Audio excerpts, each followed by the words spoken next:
What really happened with your host, Mike Rivero.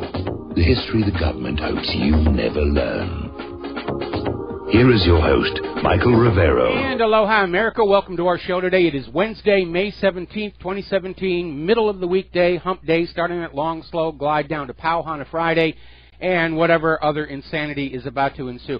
I got to tell you, where was that old phrase from? The more things change. Excuse me, I seem to be having some pollen issues. The more things change, the more they stay insane. That certainly seems to be the case here.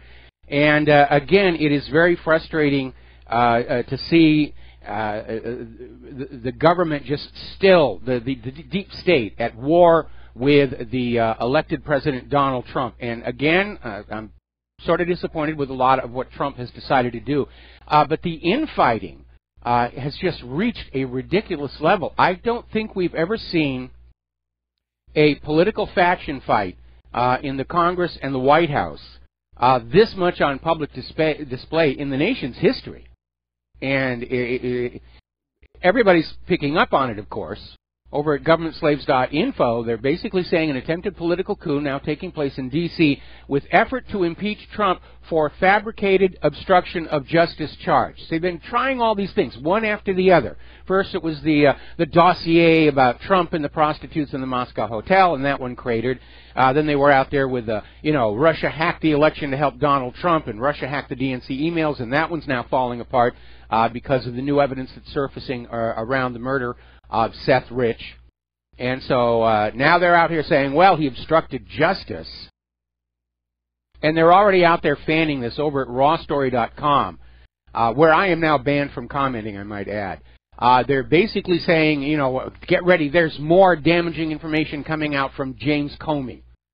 And they're out there trying to say, the New York Times was read over the phone a quote from what purports to be a memo by James Comey. There's no provenance for it whatsoever.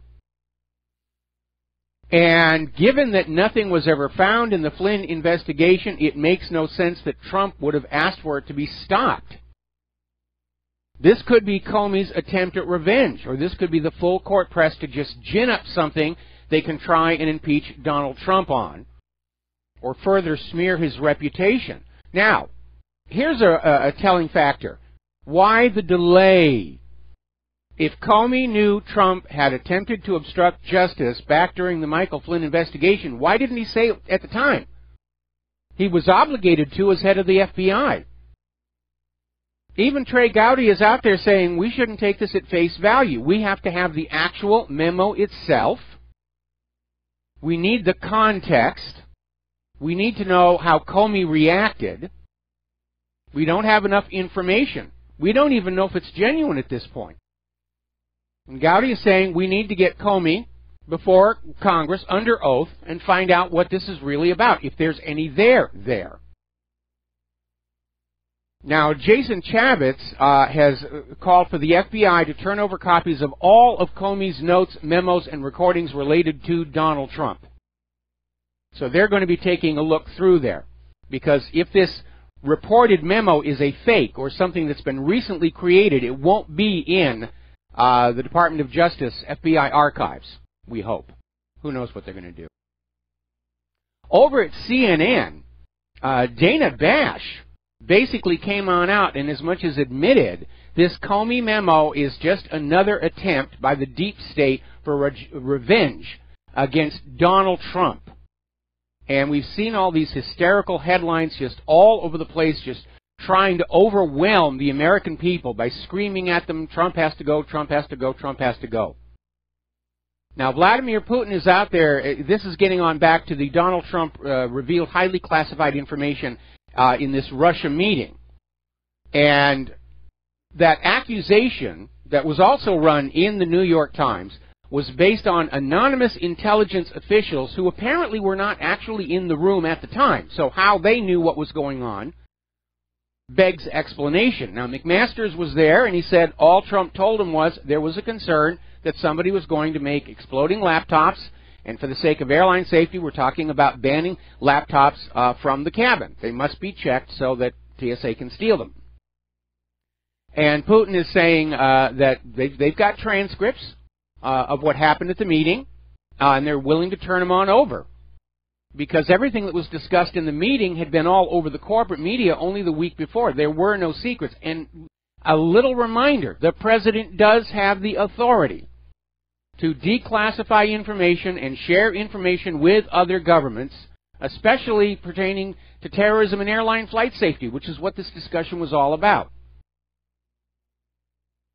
Now, Ron Paul is out there commenting on Russiagate. Is there really a national security threat, or is it just more politics? And obviously, it's just more politics. And even Ron Paul is out there saying that when you look at the media, all at the top of the articles and headline, oh, national security threat, national security threat, and then McMaster's refutation of what was about classified information being talked about is buried down in the 8th paragraph.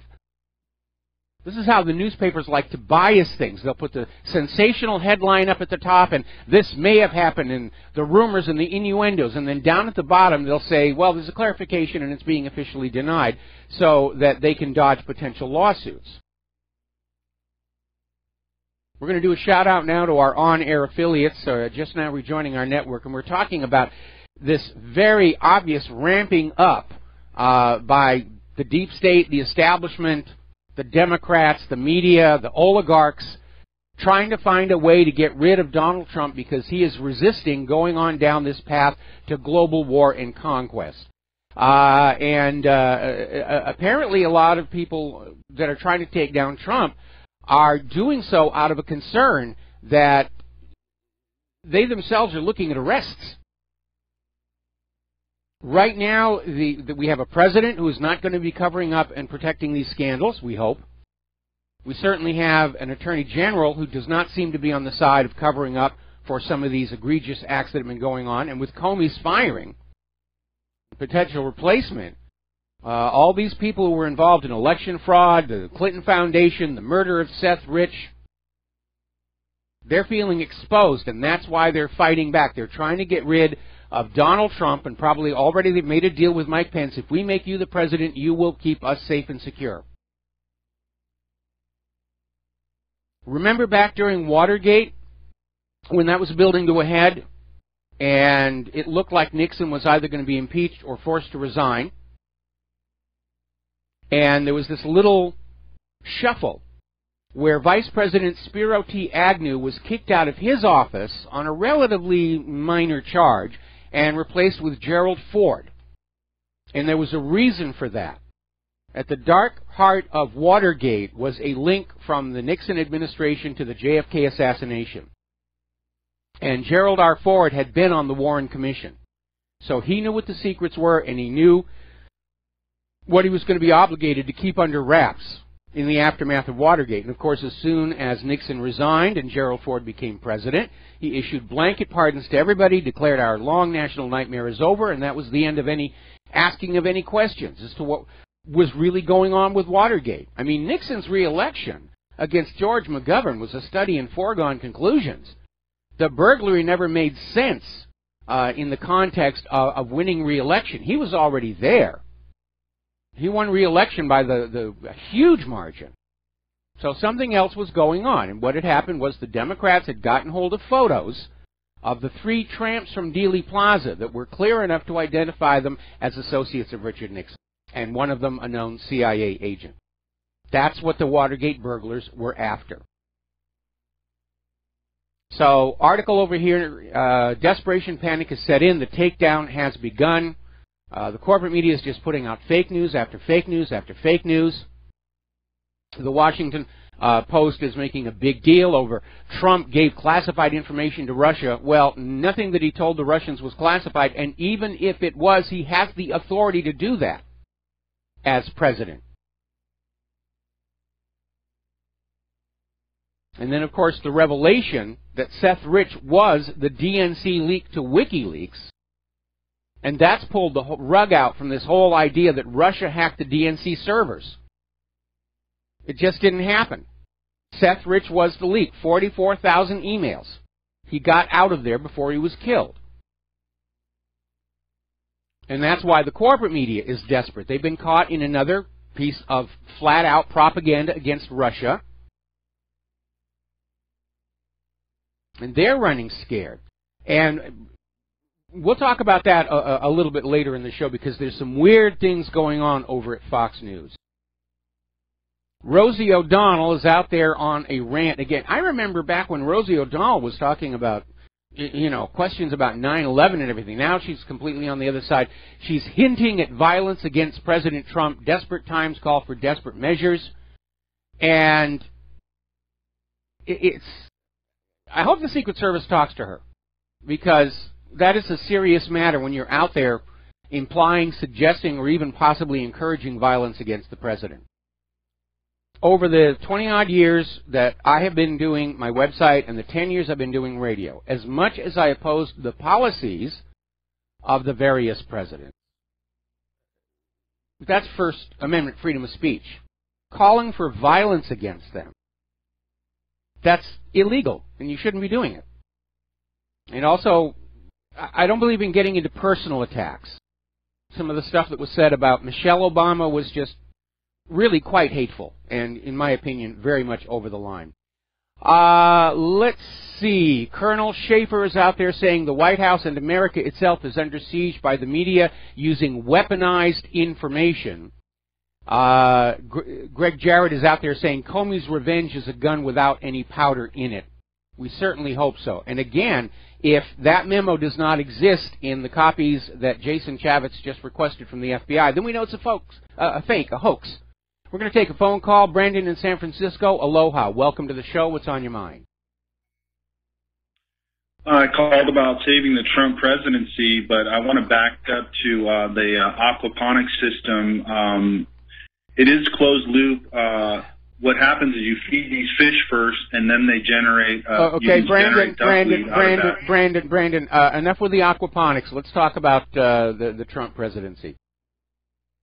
Yeah, sorry about that. So anyway, Cernovich and Corsi are saying that we cannot fight these folks with logic and truth because they're just using a propaganda tactic against us, and they're consuming all our time and energy with these narratives, and it's just a wasted effort. There are strategies to fight propaganda and these tactics properly, and he goes into detail. He's writing an article today. It'll be on InfoWars tomorrow with strategies to fight this propaganda.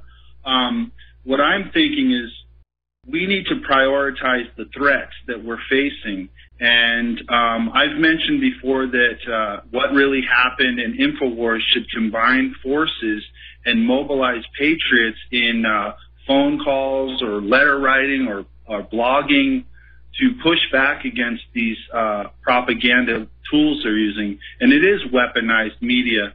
And I'm viewing MSN now as an enemy of the state. They are treasonous, and this needs to be on the tip of our tongue. I tell my friends, anything you see on the TV is a total lie, and you can believe exactly the opposite of what you're seeing. Let's see. I do believe that Saudi Arabia and Israel are working together to destroy the United States, and that's something that we should be promoting, that idea, because I believe we are under the most crucial moment in our history, and if we lose this battle, we are going to lose the republic, and I am not trying to be dramatic. This is such a critical state we're at. But once again, what really happened, InfoWars, we need to combine forces of patriots and start making phone calls, protests. We're getting our butts kicked, Mike. Well, I'm not entirely sure that that is accurate. I mean, most of what I'm seeing in terms of a reaction of all these news is outrage from people saying, do they really think we're going to believe this? I have been trying to talk to the independent media for quite a while, saying that we should merge together and form an entity that can rival some of the corporate media outlets in terms of resources, reach, and so forth. Unfortunately, there is a lot of rivalries, some of them fanned up intentionally, between media outlets, and InfoWars and WhatReallyHappened.com. We have a split over the subject of Israel, and so I don't expect that's ever going to happen. So, but what is really most important is we don't even really need to get organized. All we need to do to push back against the propaganda is to simply go on out and say, this is obvious propaganda. These are the same people who told us Saddam had nuclear weapons, and they're just out there trying to reverse the will of the American voter. We're seeing a coup d'etat starting in our own country, and we should not sit still for it. And it's working. That's the problem. Me personally, I'm in San Francisco, and if I went downtown and protested, I'd be one man among many, but I know there are patriots here in the Bay Area. I'm not very versed at connecting, and I don't do Facebook anymore, but there has to be a way where we can start groups and gather momentum, and this is such a wonderful platform, and I think prioritizing our threats are crucial, and I know the mainstream media is an enemy of the state, and they should No. The corporate media is friends with the state, and they are both enemies of the American people. Right. We're talking the true state, though, the republic, the people. And, yeah, we should clarify. They're hand in hand to destroy us. And, Mike, it's time. We got to do something, and keep up the good work. All right. Well, thanks an awful lot, Brandon. We're going to let you go. And getting on back to the issue, there does appear to be the beginning of a coup d'etat against the democratically elected president of the United States of America. And we're seeing an article over at RINF.com, Turncoats from Within the Trump Administration to Push for Impeachment. Now, everyone's talking impeachment, and how real is it? Not really there, for reasons I'll elucidate in a minute here. But it's just another way of tarnishing Donald Trump. Oh, there's a sealed indictment against him. Oh, he may have done this, he may have done that. Oh, they're talking impeachment. He's terrible. We've got to... And it's just part of trying to whittle away at his administration. Now, the reality is that it would take a majority vote in the House of Representatives to impeach Donald Trump. That's the first step. To remove him from office, that takes a 2/3 vote of the Senate, and both houses of the Congress are still under the control of the GOP. So you're talking about a lot of Republican members of Congress switching sides to go along with this, and I think that's really a long shot, especially when the only evidence, and I'm not even sure I should call it that, of obstruction of justice is a hearsay comment over the phone to the New York Times. Pat Buchanan is out there saying, at this point, the media and the Democrats want to overturn the results of last November's election. One of the most alarming things I keep seeing in these various articles against Trump is the necessity to correct the mistake the American voters made.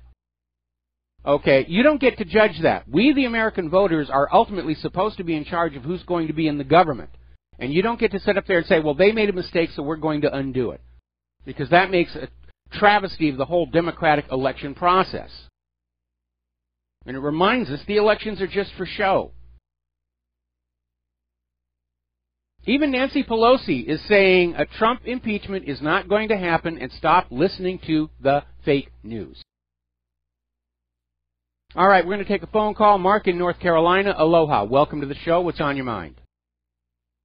Hey, Mike. Mike, I just heard that other caller before. I was just walking through the door, as a matter of fact. And I agree. We got to unite. The alternate media and people who know, who real patriots have to unite.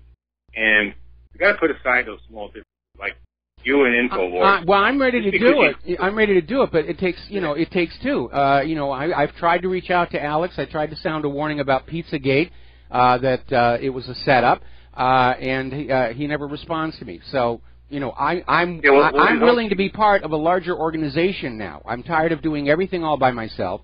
I'm ready to be part of a larger organization, but unfortunately there are a lot of personality clashes going on in the independent media, which is not helping. Anyway, Mark, stay on the line. Stay on the line. I'll bring you right back after the commercial break. Aloha, America. Welcome back to the show. We're talking with Mark in North Carolina, and Mark, you said you had one more thing you wanted to talk about. Yeah, it's not only, the difference between you and Alex Jones, and I think Jones supporters should be calling him and telling him to bury the hatchet, and I'll try to get, it's very hard to get through, especially at times. The other thing is like Richie Allen. I really love listening to Richie Allen. I think the guy is great. Yes. But he's almost like, has it in for InfoWars, because again, he differs in a few things. He says about the Muslims, but Jones makes it clear that problem with the Islamists coming into this country is it's being because of the turmoil they're causing in the Middle East, and it's basically what Richie Allen says too. So there's a lot of different. There's a certain amount of differences, but basically, pretty much the alternate people on the what I call the patriotic side are pretty much in the same boat. We pretty much think alike, except for a few minor differences, which shouldn't split us like that. And the same thing with a guy like John B. Wells. I know this Wells, since he was kicked up and, wrongly kicked off of Coast to Coast, him and Jones haven't even talked since then. They've never been, and every once in a while he'll make a snide remark about Jones and this and that. I understand he's angry with Nori, and that was a low blow, and I very seldom listen to Coast after that. But the fact of the matter is, that wasn't Jones' fault because of Nori, So, people got to need to put, and they basically have the same guests coming on, and people just got to put away these differences and start being along, because you see what the globalists are doing. Yes. They want a coup. What they're trying to do with Donald Trump. Now, I have my differences. I certainly know what he did in Syria. That's unforgivable as far as I'm concerned. But for crying out loud, the guy at least is a lot better than anything the Democrats will put up right now, or anything the Republicans put up right now. And the Republican Party, they're in a lot of ways, they're even more treacherous than the Democrats. What I suggest we do is we make it clear to Republicans, you all want to be ever get into power again, better stop it, better unite. I called my congressman today, Mark Meadows, and I told him, I says, I'm not going to, I want to see some fire coming out of your mouth. Well, he's got a position. That's from the intern answer. I said, I don't care about his position, man, on the internet. I want to know his position. I want him to come out in public, and I want him to breathe some fire to stand up for Trump, stand against these globalist scum that are trying to take over this country. And then I called my old congressman in Texas, Mac Thornberry, another useless. Actually, I'm sorry, that Meadows is actually pretty good, but this guy Thornberry is useless. Okay, Mark, you're kind of rambling, and we need you to sum up because we're coming up on another commercial break here. Basically, united we stand, divided we fall. I agree with you. I absolutely agree with you, and I've been actually trying to talk to the various heads of the various independent media for a long time, saying we need to sort of come together. But there are, unfortunately, sadly, some very gigantic egos out there that want to be the star of their own little universe, and it does get in the way. And there's a lot of hurt feelings and bad blood out there. Some of the larger independent media outlets they're in competition with each other, and that also complicates the situation. Even a guy like David Duke, I have my difference. A lot of difference. Yeah. For crying out loud, a lot of things he says are true.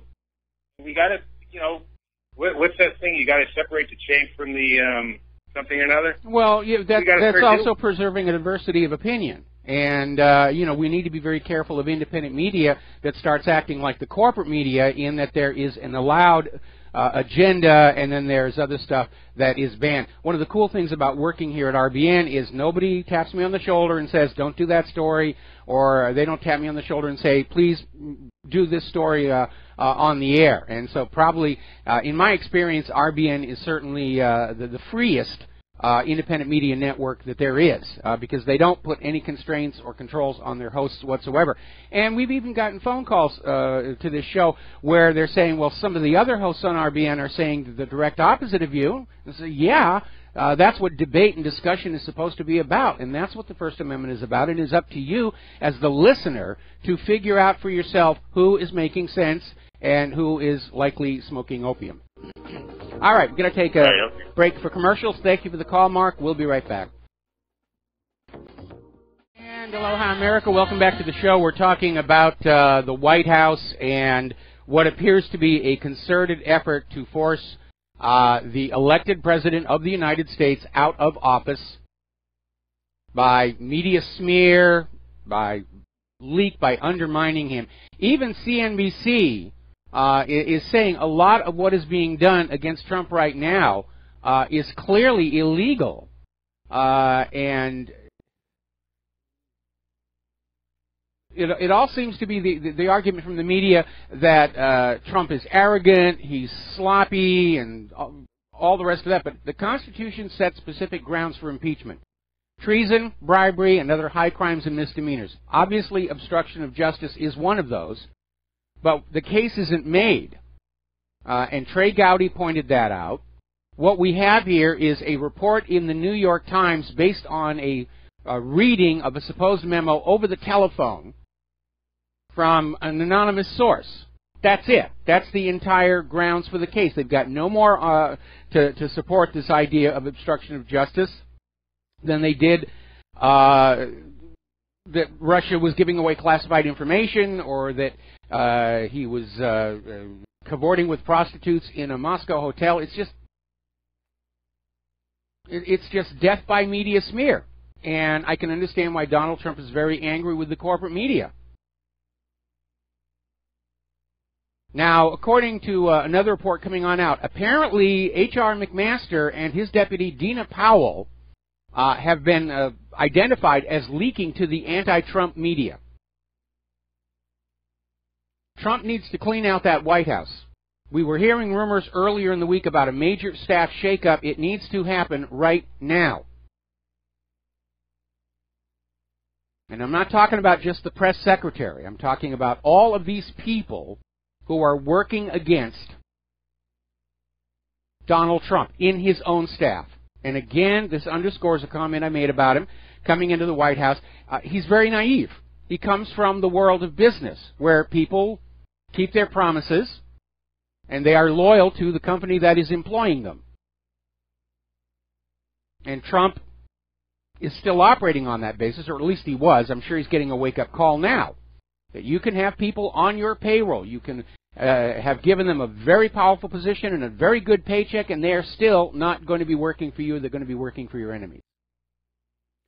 Apparently outside Maxine Waters' home, there's been a protest there calling for her impeachment. So everyone's getting impeachment fever. Let's impeach the whole government. All right, so let's talk about Seth Rich. That is definitely bubbling up here, and we're seeing articles all over the place, like this one from Investment Watch blog. Did Clinton and Podesta order the murder of Seth Rich? And it's a reasonable question to ask, given the long chain of dead bodies under suspicious circumstances behind the Clintons, and that email where John Podesta said, I want to make an example of a suspected leaker, even if we don't have a real basis for knowing who they are. In other words, he wanted to make a bloody example of somebody. And here is a blockbuster little tidbit that only just now surfaced. Somebody leaked the original police report from the officers who found Seth Rich following the shooting, and he was still alive. He was conscious and breathing, and later died at the hospital. He wasn't found dead. He was still alive. And supposedly, he would be in a position to say, thus and such a person shot me. And the police had body cams, but the videos are missing, cannot be found. So that's getting kind of tacky there. Let's see. Let's grab a phone call. Peter in Los Angeles. Aloha. Welcome to the show. What's on your mind? Yeah, hi, Mike. I just was listening to you talk about impeachment and so on. And by the way, I absolutely, and I know you believe from the very beginning that this Seth Rich thing stunk to high heaven. And in my opinion, outright, it was a murder. It was a hit. And it's, you know, the people we have to blame are Podesta and Hillary and Obama and whoever else might be involved in this. But let me just say, ever since the Patriot Act, it has been impossible, really, to impeach a president because with a total surveillance state, if you can find 2 or 3 people in Congress who might be clean, maybe their kids aren't, or maybe their parents aren't, or their brothers and sisters. There's some way to get to almost everybody. Yes. But so that's what the intelligence establishment, Mike, in the hands of a commander-in-chief who is in control of the intelligence establishment, which nobody truly is, but at least if they're not at war with them. However, now we have impeachment is still impossible by anybody unless they have the acquiescence of the intelligence community. The intelligence community can almost do it by themselves, just like they're doing now, leaking, going to their megaphone, their mockingbird people in the press, the people that they own, unattributed leaks, wiretaps, everything else.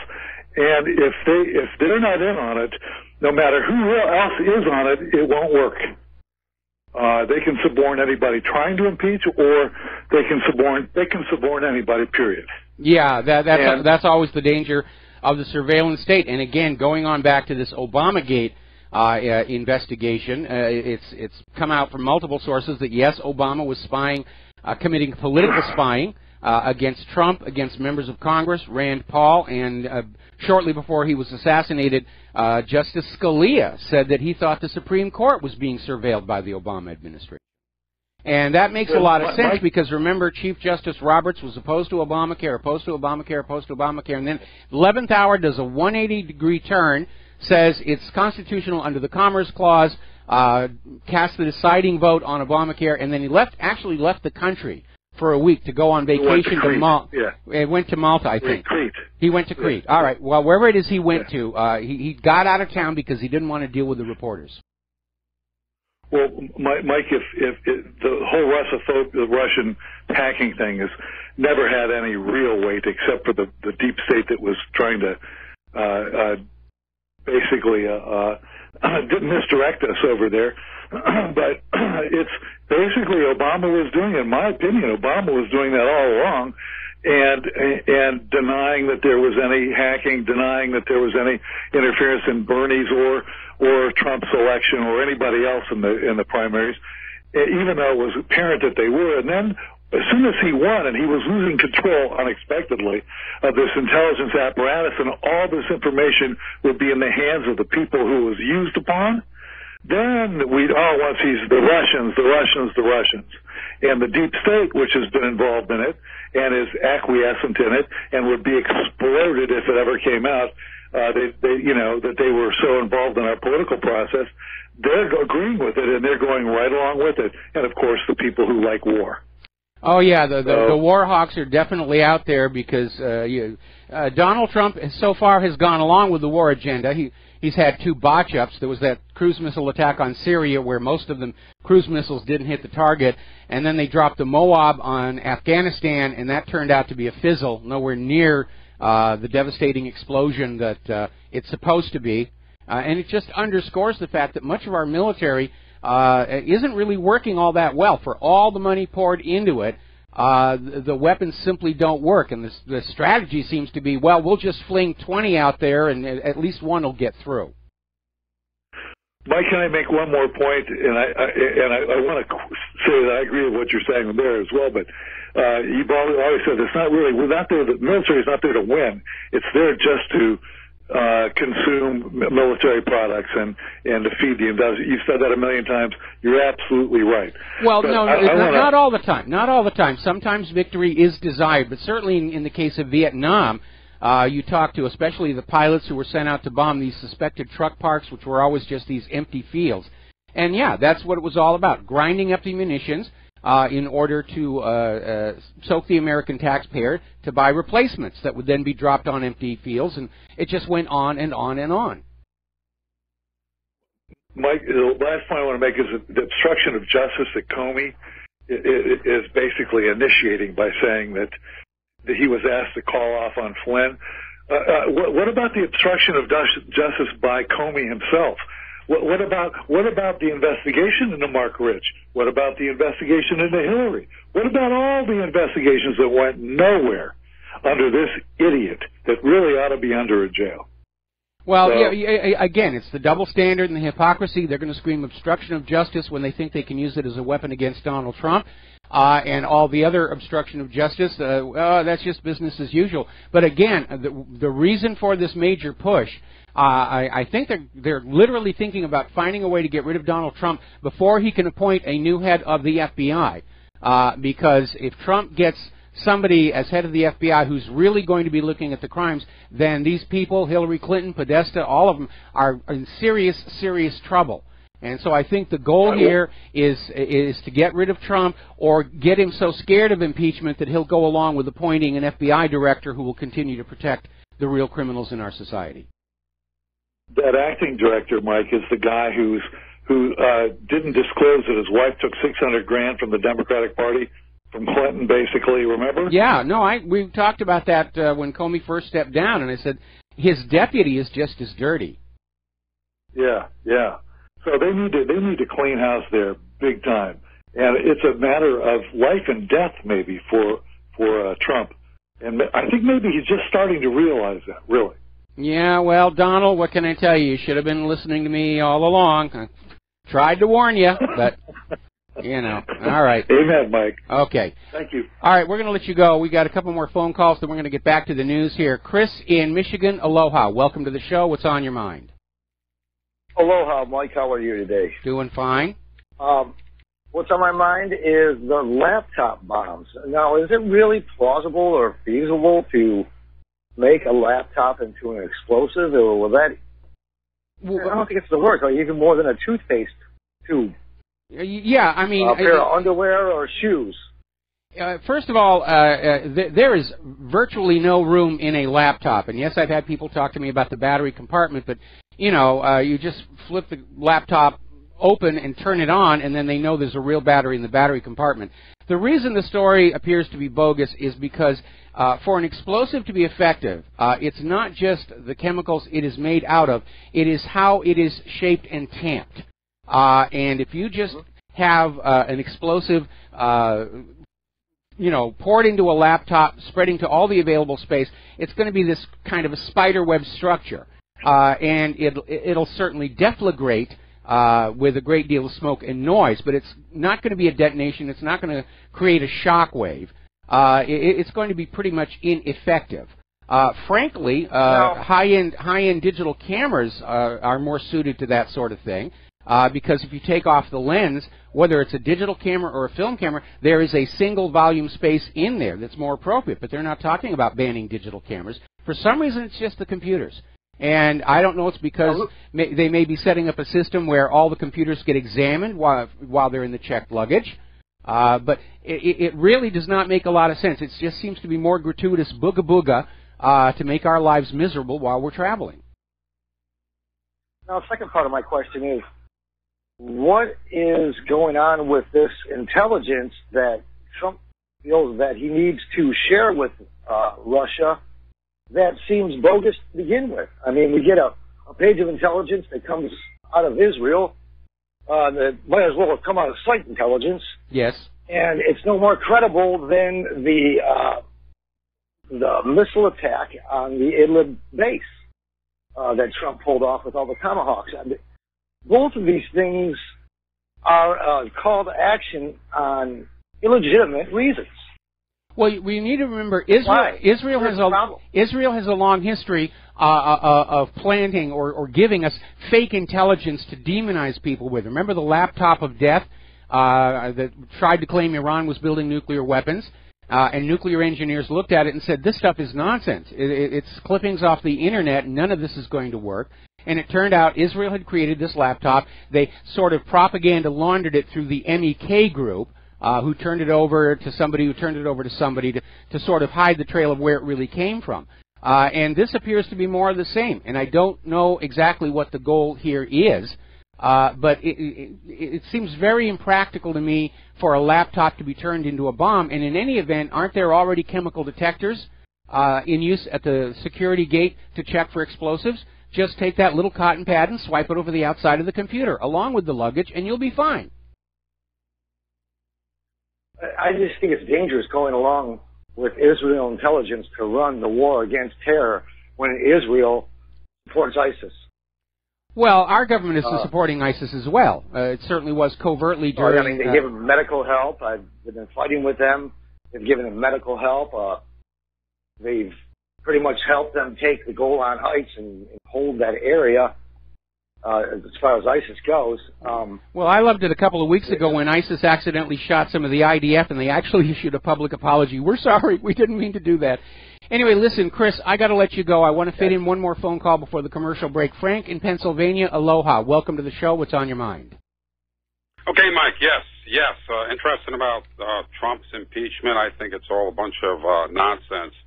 The mainstream media has been losing viewership over the last 10 years. Their ratings down to nil. And they run an algorithm knowing what are the key phrases. And, impeachment, they're hoping to get viewers back.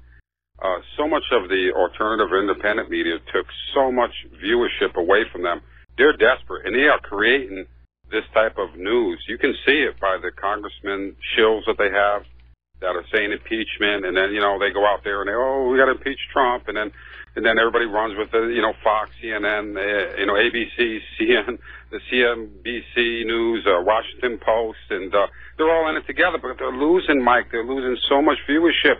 You look around today, and I'll be very honest, the restaurants and airports and hotels that play the news, nobody's watching. Everybody's looking at their phone or talking, and they're losing so much, and they have to create the last desperation of trying to create some type of heightened awareness, something with Trump, to please maybe the Hillary Clinton supporters or the Sanders supporters. You could actually be right. This could all be about ratings. We need to drive our ratings up. We need to get the viewers back, so we're going to scream for impeachment.